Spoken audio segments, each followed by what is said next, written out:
My remote control this morning is a human being, Lori Mead. Thank you so much. So I'm just going to say slide, and we'll just click right along.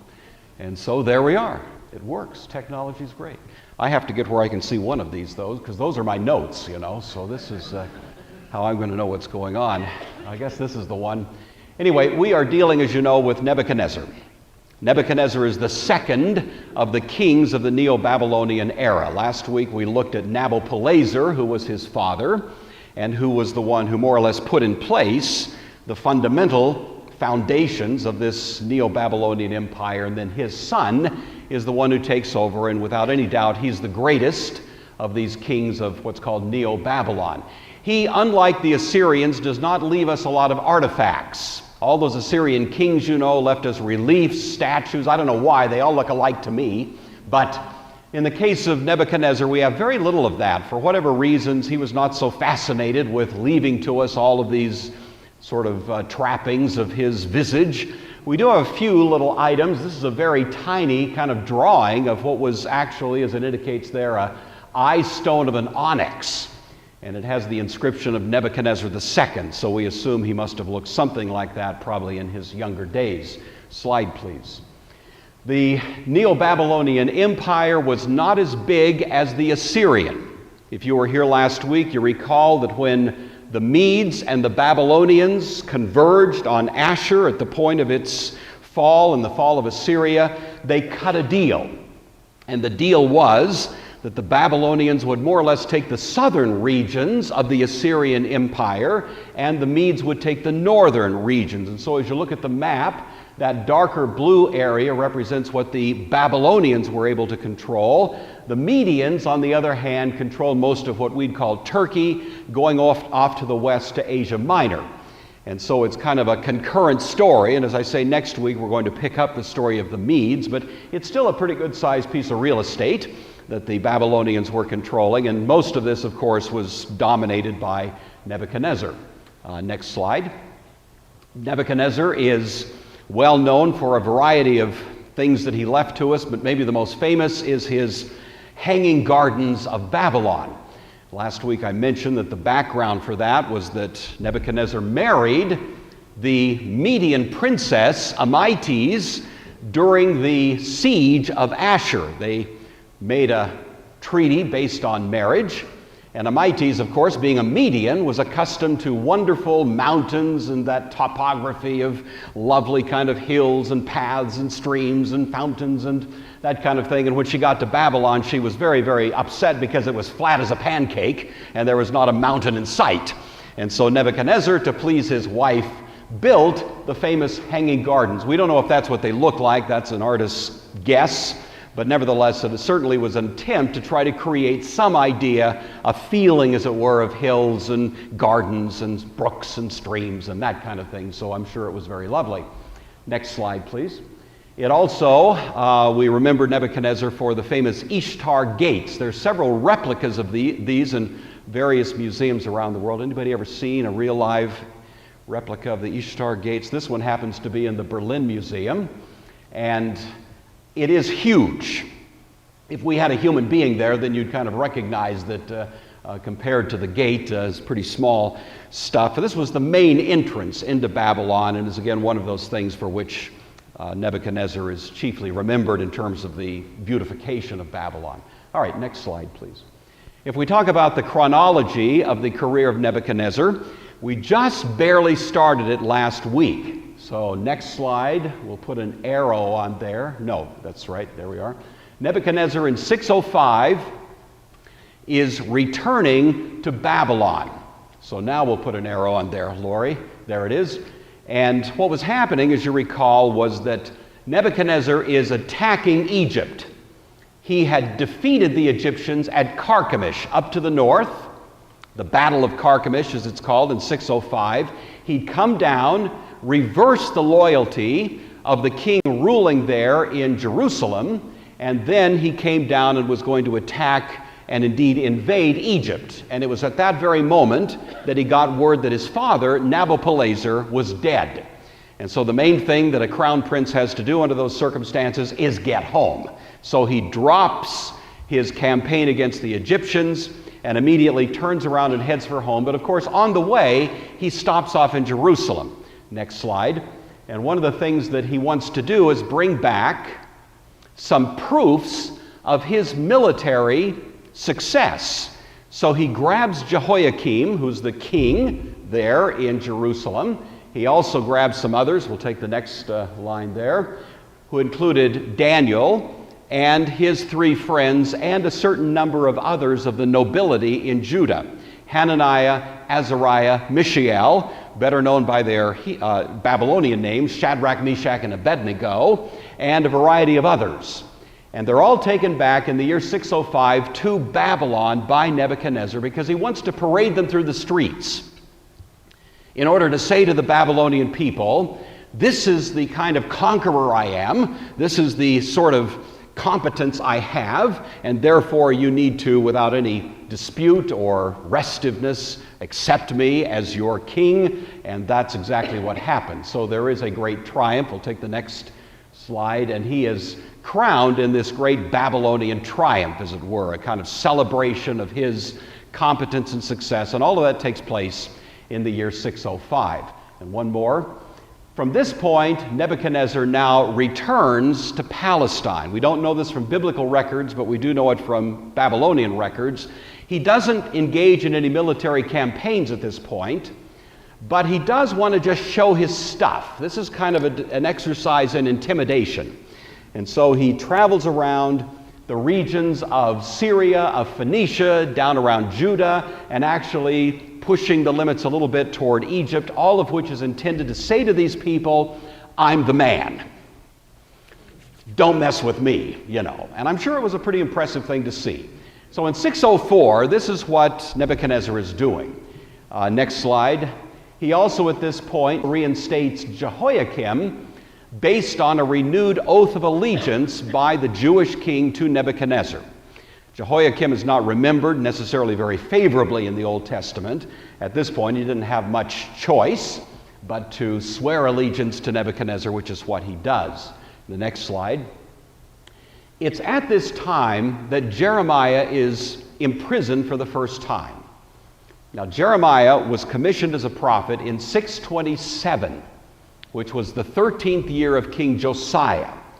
And for some 20 years or so, Jeremiah has been preaching to the Jewish people a message of deep repentance, saying to them that even though they may be externally conforming to the standards of God's law, their hearts are not coming along. They're simply doing on an external basis what worship requires, but they are in their hearts fundamentally pagan. And they're still chasing after the gods of the world. And that all started way back with Manasseh, that wicked king who, although he eventually repented, had put the train in motion, leading these people away from the worship of the true God. So for some 20 years now, Jeremiah has been predicting that if the people do not repent, God is going to discipline them severely using the Babylonians. So that's been Jeremiah's message. Jehoiakim has just been restored to the, you're fine by the way, that's good. Jehoiakim has just been restored to the throne, and he's feeling pretty fat and happy because he thinks Nebuchadnezzar is a friend. Nebuchadnezzar has just reinstated him to the throne, telling him that if he's a loyal subject of the Babylonian Empire, he's going to be fine. Jehoiakim, who has no great, deep reverence for the God of Israel, thinks that he's secure because of his connections with Babylon. But that lousy Jeremiah keeps preaching that God's going to judge this place. And God's going to bring in the wrath through the Babylonians to punish these people for their wayward ways. And finally, Jehoiakim says, I've had it with you. And he throws him in prison. So Jeremiah is in prison now at this moment. First time he's been in prison, not the last. And while here, he dictates a scroll. And this scroll, apparently, I think most scholars of Jeremiah studies would agree, represents essentially the first 20 chapters of the book of Jeremiah. So a real rough outline of the prophet Jeremiah. The first 20 chapters are kind of a distilling of the message that Jeremiah has been preaching for 20 years. So 20 chapters, 20 years. And then the last 3/5 of the book, from chapter 20 to 50 or so, is really more occasional, in which Jeremiah is giving us specific references to the things that are happening and the message he gives in that connection. So really you've got kind of two chunks in Jeremiah. The splitting point there is right about chapter 20. So he dictates this kind of distilling of his message and gives it to his amanuensis, who is a man by the name of Baruch, B-A-R-U-C-H, and instructs Baruch to go out in front of the temple as people are coming to worship, and so excited about what Jeremiah says, the temple of the Lord, the temple of the Lord, the temple of the Lord, Jeremiah 7, and he wants to say to them, you guys are so misguided. You think that just being in the temple of the Lord saves you. It's a matter of the heart, not just a matter of where you happen to be. It's much deeper than that, you see. Baruch starts preaching this message. Some of the nobles in Judah hear it and become quite concerned about it, because it is evidently the message of Jeremiah, who himself is in prison, but is nevertheless a famous man. And so they take Baruch and they take the scroll to King Jehoiakim. These nobles are a little worried. They hear the voice of God in the prophecy of Jeremiah. Jehoiakim, on the other hand, is filled with arrogance. He doesn't need the God of Israel. He's got Nebuchadnezzar. And so, the picture is given for us. It's a wonderful text to read if you want to check later, Jeremiah 36, in which we have this picture of Jehoiakim sitting there in his winter quarters, of fires burning, and he listens to a little bit of the scroll being read, and then he hacks off that piece with his penknife, wads it up, and practices his three-point shot, because he really wants to be a zag, you know? And so he takes his shot, it lands in the fire and burns up. And so you have this picture of Jehoiakim in the height of arrogance, burning the scroll that Jeremiah had just dictated and was being read. Well, Jeremiah, when he heard about it, dictated another one and added some choice material about Jehoiakim himself in it, you know, to spice it up a bit. So anyway, that takes place at this point. This is happening while Nebuchadnezzar is out parading around in the outer regions there of this area. This is taking place during that winter. Daniel and his three friends, as we hear from Daniel chapter 1, at this point are enrolled in a Babylonian educational program. Nebuchadnezzar was a fairly smart guy. His plan, apparently, was to educate local nobles in what he viewed as the highly superior wisdom of the Babylonians, the Chaldeans, turn them into sort of loyal servants of Babylon, and then put them back in their native countries as bureaucrats, leaders, and so on, who would act on his behalf, who would be both familiar with the local culture, but also, hopefully, fully persuaded of the superiority of Babylon. And he wants to do that with Daniel. He wants to do that with Daniel's three friends. And so in Daniel chapter 1, we hear about their enrollment in this 3-year program of education in Babylon. Of course, the story is a wonderful Sunday school flannel graph story, you know, you recall it from Sunday school, in which they're trying to feed Daniel and his friends all of these sumptuous food items of the Babylonians. And Daniel says, I don't think so. That's a little rich for my blood, you know. And he says, I'll just have vegetables, please. And that creates a little bit of a situation. I like to call it the trial by vegetables. But anyway, you know, that's what I always... Well, I never liked vegetables very much. That's my problem. But anyway, Daniel, of course, and his friends look much better after 10 days. You know the story. And so the guy who's in charge of all of them decides he'll give vegetables to all of them. So it's a kind of nice dietary fix there. That we don't know exactly what Daniel was interested in. We don't know if he was concerned about violating kosher. That's one theory. It may be the most obvious thing that kind of comes to our minds. I don't think so. I think it's probably just Daniel wants to stand in solidarity with his exiled friends, some of whom are not being given the same kinds of privileges that Daniel... In other words, he doesn't want to let himself be seduced by this rich Babylonian kind of setting. He wants to stay close to his roots, and in some ways that's going to come from eating roots. So anyway, that's Daniel chapter 1. We go from there to the next year, 603, the following year.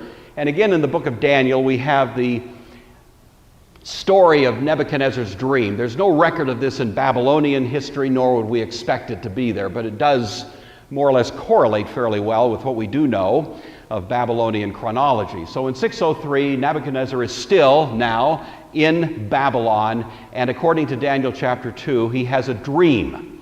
This was the best graphic I could find to depict this dream, so and I think you're probably familiar with it. But in this dream, Nebuchadnezzar knows that he's just learned something significant, but he doesn't know what it means. He calls in his Chaldean magicians and wise men and all of these guys and says, okay, you guys, if you're everything you're, supposed to be, then I want you to both tell me the dream and its meaning. And these Babylonian wise guys, they can't give him the dream. They say, King, come on, you got to give us a help. What was the dream? We'll interpret it, just tell us what it was. And Nebuchadnezzar, who apparently was a little impulsive at that point, decides that these guys are not worth the amount he's paying, and he's going to liquidate them all. And of course, Daniel might be included in that number. And so, as the story goes, Daniel prays. God gives him not only the content of the dream, but its meaning, and it turns out to be this colossal image. The image has 4 stories to it. So the top, we're told, is a head of gold, and that represents Babylon itself, especially Nebuchadnezzar, its king. The next layer down is a chest and arms of silver. That, we're told, is referencing the next kingdom that will come, the Medes and the Persians. The next layer down is this kind of, body, abdomen, I guess you'd say, of brass. That's going to stand for the Greeks under Alexander the Great and the whole Hellenizing of the world, which will take place sometime later. And then following, we have the legs, which are said to be mixed iron and clay, standing for the mixed republican governance of the Roman Empire. And then some people extend it down to the 10 toes, which were the 10 provinces of Rome, unless you take the view that they're the 10 nations of the European common market, which I think is preposterous, but some people say that. So anyway, that's the image there that we have, and that's the basic meaning of it. Next slide, Lori, please. So this is intended to predict the great Gentile powers that are going to be the unfolding story of the ancient Near East from the time of Babylon to the time of Messiah. And then the next slide here. There's also in this same vision a very interesting detail. But in that, we hear of a little rock that is hewn out of a mountain without hands. That is, there's no hand that creates this rock. And it's thrown, this little rock is thrown at that colossal image. We might ordinarily think the rock would just bounce off, doing no damage at all. But what actually happens is the rock hits the image and it kind of just blows away. It just disintegrates, it pops like a balloon and blows away like so much tinsel in the wind. And then that little rock, if you can imagine in your mind's eye, drops to the ground and it's just sitting there looking kind of ordinary, and then it begins to grow. And Daniel indicates that the rock grows and grows until it becomes a hill, and then it becomes a mountain, and eventually it becomes so big that it dominates the entire world. And Daniel tells us that rock stands for a kingdom that God himself would establish in the days of those kings, referring to the kings of Rome. That, of course, has been universally taken in Christian history as a reference to Messiah, who says to his apostles, just as before he ascends, all authority is given unto me. I'm the king of heaven and earth. He ascends to his throne. He ascends to a place where the New Testament tells us he has become the King of kings and Lord of lords. Revelation 1:4, he's the ruler of the kings of the earth. And it's declared in Revelation 11, the kingdoms of this world have become the kingdoms of our God and of his Christ, and he will reign forever. And the picture we have there is this kingdom that is established by Christ then begins to grow like a mustard seed, continuing to creep through, penetrating and dominating over the years, over the millennia, life on this planet, until a time comes when the knowledge of God covers the earth as the waters cover the sea. Amen? Are you awake out there? This is good stuff. Because we are part of this kingdom, my friends, and we are all, the New Testament tells us, part of a living temple. A living temple. Living bricks. There used to be a temple in Jerusalem made of concrete and mortar. It was destroyed. The New Testament says there's another temple in town. It's a living temple. Your body is the temple of the Holy Spirit. The chief cornerstone was Christ himself. It's laid on a foundation of the apostles and prophets, the Word of God. And we are being built together, Peter tells us, into this great living temple. And everywhere you find 2 or 3 people gathered, there is the temple, and there is the presence of God. And so every one of us in this room is part of this wonderful organism that is part of this growth of a kingdom depicted in Daniel chapter 2 as a little rock. Of course, one of the great messianic symbols throughout the Bible is Christ as the rock, the cornerstone. The stone the builders rejected has become the chief cornerstone. That kind of stone image for Messiah is quite common. So all of this is in Daniel chapter 2. It's a remarkable chapter and very much worth our frequent review. And that takes place, compliments of Nebuchadnezzar. And that brings us to the next year, 602, which is the story of the fiery furnace. We think that Nebuchadnezzar was impressed with Daniel, but he didn't quite get it. He thought this image that he had seen was supposed to be built by him and then worshipped.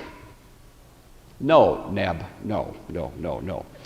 So Nebuchadnezzar goes out in the plain of Dura outside of Babylon, builds a huge image which presumably was a replication of the image that he'd seen in his dream, requires people, of course, to fall down and worship that image. The 3 friends of Daniel, we don't know where Daniel was at the time, out of town probably, and so the 3 friends decline. They're thrown into the fiery furnace. There's been much artwork. This is early Christian art found in the catacombs, actually, depicting the 3 young Hebrew men there in the fire.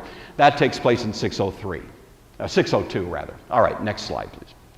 Now, 601, Nebuchadnezzar goes back on the warpath. Again, we don't know this from the Bible. We do know it from Babylonian records. He comes back, and he's chiefly interested in returning to his campaign against Egypt. And so he comes along. Let's have the next slide. And you'll see he's attacking Egypt there, and he has some success. But Necho, who is the present Pharaoh of Egypt, has known this day was coming.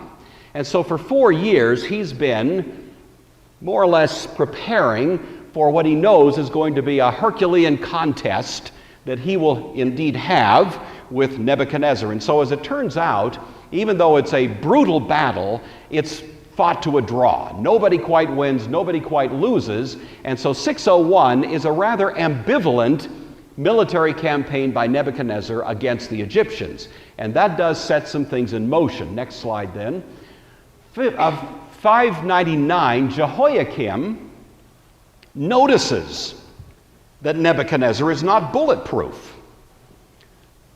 Everybody thought that the guy was invincible. But now, as it turns out, we find out that he can actually be stopped.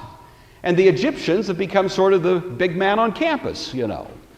And so Jehoiakim begins to entertain the possibility of a revolt against Babylon, sponsored by the Egyptians, and having within its ambit those who would be within that circle. That'd be the Phoenicians, the Syrians, the Judahs, and so on, and all kind of sponsored by, and the cheerleader for all of this would be the Egyptians. And so this takes place in 599.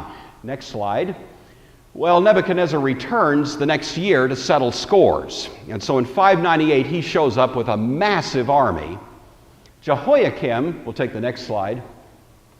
Well, first of all, Nebuchadnezzar defeats this coalition pretty handily.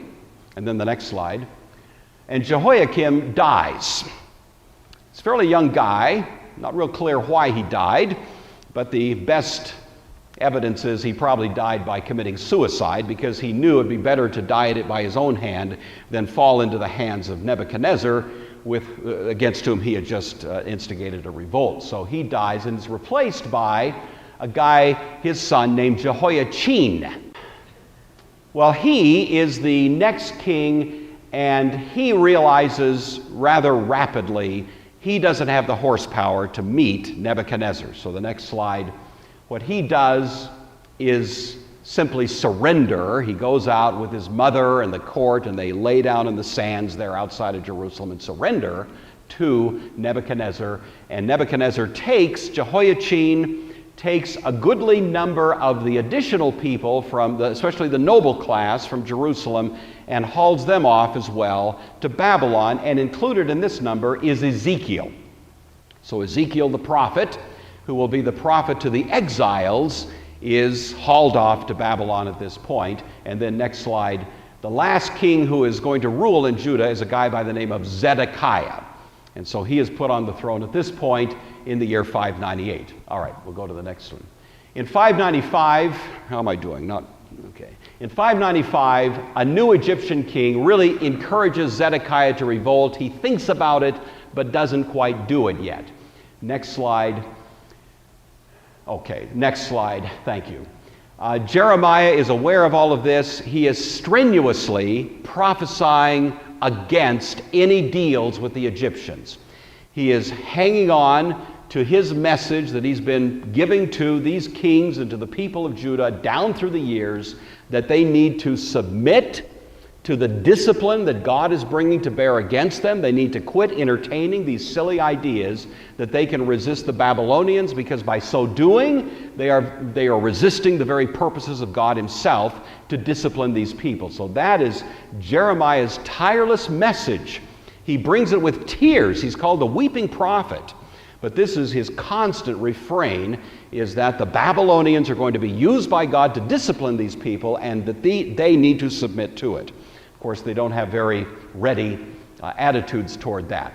It's at the same time that he writes the letter that we read a little bit earlier, to the exiles who are in Babylon, telling them they need to settle in for the long haul. That this is not going to be a short stay in Babylon, as many had thought and maybe hoped, that they'd be coming back to town relatively soon.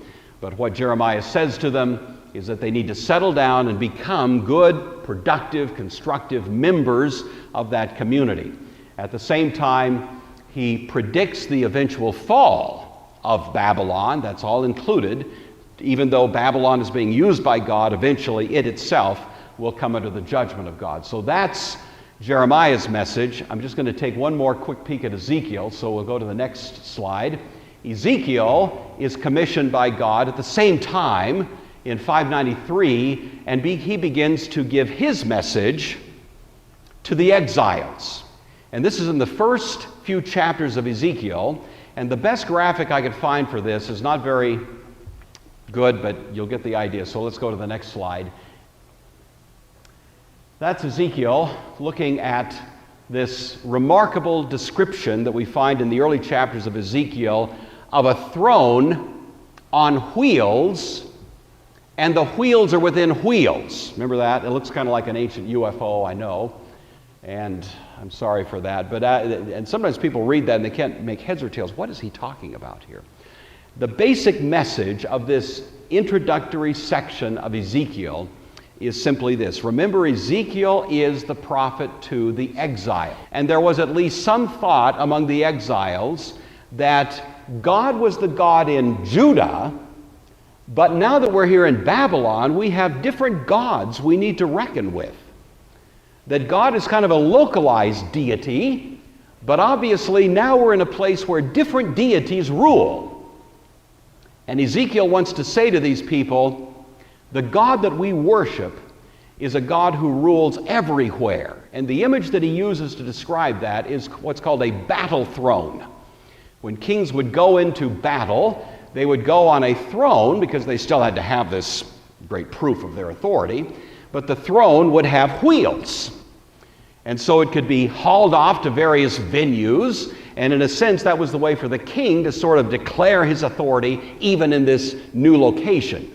And what Ezekiel is saying to us is the God we worship has a battle throne. It's got wheels within wheels.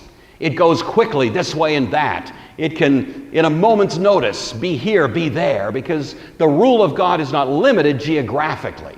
The rule of God extends around the world. And so even though we're here in exile in Babylon, and even though it may seem like we're a long way from Jerusalem and a long way from the temple and a long way from the place where true worship, don't you ever think that God is somehow absent from us. We are very much in his presence because he's here on his battle throne, you see. And so that's what that image is talking about. And even though the descriptions of it can be a little bit mysterious, I think that's the bottom line. And if you read it in that light, it'll help. All right. We can turn the projector off, Lori, or we'll leave that as fine either way. What about Jeremiah's letter? This is my Sunday school lesson for the morning. 3 little lessons to get from the letter of Jeremiah. We are Christian people. People used to say commonly, casually of the United States, well, it's a Christian nation. You don't hear that as much anymore, do you? It's still the dominant religion, but we're aware that we're in a pluralistic society. We're aware that we're in a polytheistic society, and that a lot of people worship a lot of different gods, and somehow we, as Christians, sometimes feel like we're kind of coming in as the minority report, you know, in a lot of public policy and so on. We can feel like exiles. Many of God's people down through history have felt like exiles. And this is a wonderful letter to read if you're feeling a little bit exiled, either personally or socially or culturally or whatever it might be. Because this is the classic text which advises God's people on the strategies of living in exile. And you notice that, to simplify it, Jeremiah says to them 3 things. 1, settle down, grow gardens, be productive. That's point 1. Be productive. There's 2 extremes, both to be avoided. 1, isolationism. Oh, this culture is so bad, let's just go live in a commune somewhere and have nothing to do with it. Well, no, that's not our call. We are salt, we are light, we are supposed to be there engaging, meaningfully, productively. On the other hand, we don't want to lose our identity so completely identifying with the culture that we have no definition of who we are distinctively identifiable anymore. We don't want that either. We want to be in the culture, producing, helping, taking a part that is meaningful, and yet all the time maintaining some sense of our distinct identity among it. Settle down, grow gardens, marry, get married, and so on. Do things that will be good for the broader culture, but never lose the sense of who you are distinctly as the people of God. The second lesson is pray for these authorities. Jeremiah says, pray for those who are in leadership over you. Even though they're godless, even though they're pagan, even though they're idolaters, you still pray for them. I hope every one of you has on your daily prayer list your senators, your president, your representatives, your mayor, all those people that you like. Now see, I know in this group we got lots of politics represented, and I can offend everybody easily at this point, so I'm just trying to, just be equal opportunity, because believe me, if you pay attention to politics, you are angry most of the time about something, aren't you? But you know what? It's okay, it's fine to be politically aware and engaged and so on, but the first thing the Christian has as a duty is to do what Peter tells us to do: pray for those magistrates so that we can live peaceable lives. Pray for them, because you know what? Even if they're godless and pagan, that authority that they exercise is legitimate authority from God himself. There is no authority except from God. Paul says, Romans chapter 13, and the authorities that exist were ordained by him. Legitimate authority can be abused. It does not delegitimize authority, it just means the person abusing it is committing sin. But our responsibility before even abused authority is still to be respectfully recognizing that the face behind it is the face of God himself. That has limits, obviously. Sometimes Christians have to engage in civil disobedience. We heard the last week or so about Dietrich Bonhoeffer, a great hero of faith, who saw the limits, And sometimes that's what all of us need to contemplate. But the fundamental idea that we pray for those whom God has placed over us is part of what Jeremiah says to these people. Third point, there is a direction. Jeremiah said 70 years. And the 70 years became one of the most important delineations of a time era in the Old Testament. Many people, there's various views about what the 70 years are precisely. My own view is it's from the destruction of the temple in 586 to the re-inauguration of the temple in 516, which is exactly 70 years. Maybe it's something else. But the point is, there was a time in which it seemed as if the shop was closed. But God intended to reopen the shop. And we needed to understand that we were part of a plan that was going to take a little time to work out. So this brings me back to my original point. We are part of a great program that God Himself is engineering in history to accomplish good things, some of which we will certainly not see because they probably won't happen in our lifetime if the Lord tarries. We can live, however, for the great good and help of our children and our children's children and our great-great-grandchildren, because who knows what influence you have today may shape some life 100 years from now. And we may not really appreciate that influence until we see it from the perspective of eternity. So live in faith, live in hope, live in an expectation that your life right now is shaping somehow that which is going to take place hereafter. It gives a great sense of purpose for all of us to realize that we are in a process that is going somewhere, just as Jeremiah instructed the people through his letter.